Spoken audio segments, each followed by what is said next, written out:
Hi, deep divers. It's time for us to dive into 1 Corinthians chapter 10, verses 23 and 24. And as always, we start with prayer. Spend time in prayer and ask God to reveal His truth to you. So, Father God, we just come to you right now. We ask you to open our hearts to your word. Show us what you want us to learn and help us to be doers of your word and not hearers only. We pray this in Jesus' name. Amen.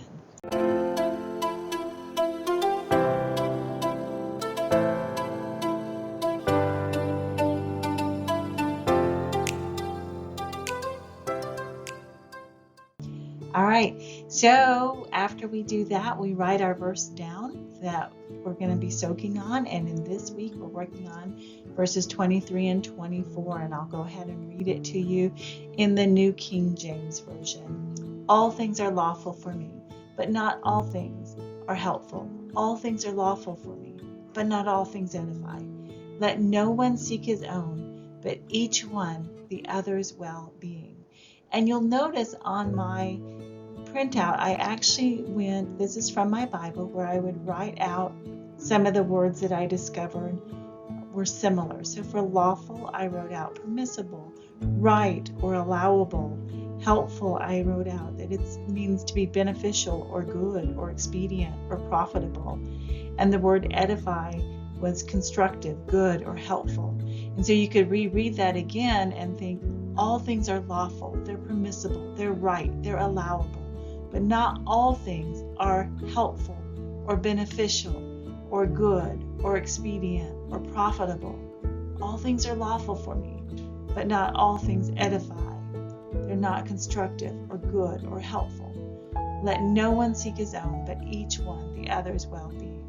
So you'll see over to the right, I did go ahead and look up those words in the Greek. That's how I got those extra words, as well as reading different translations. So you'll see I looked up lawful, profitable, and edify, and those definitions are there in the Greek. And now we're on to the letter O. Open His Word and read it in different versions. You can see on my first map that I actually did the Good News translation, the New Living Translation, and the Amplified.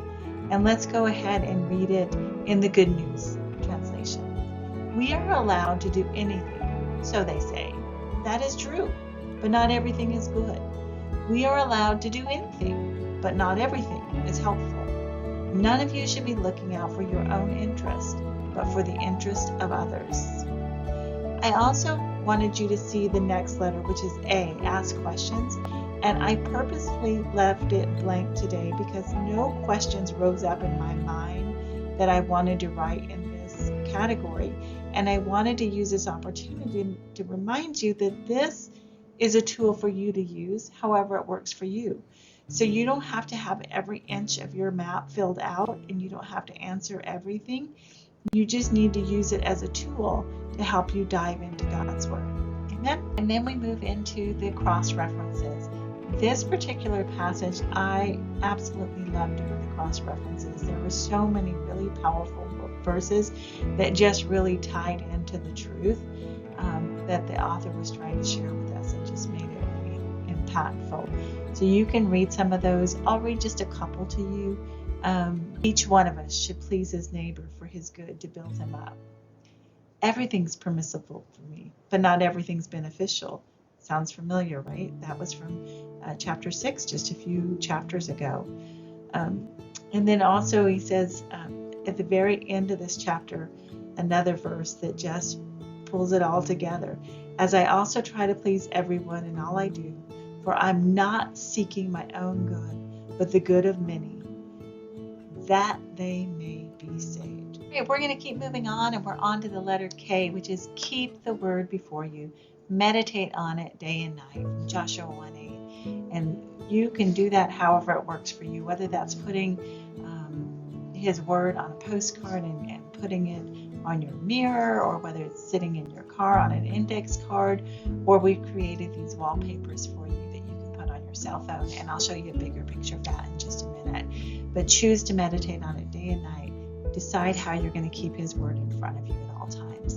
And then we move to E, which is enlighten. Ask the Holy Spirit, what do you want to teach me?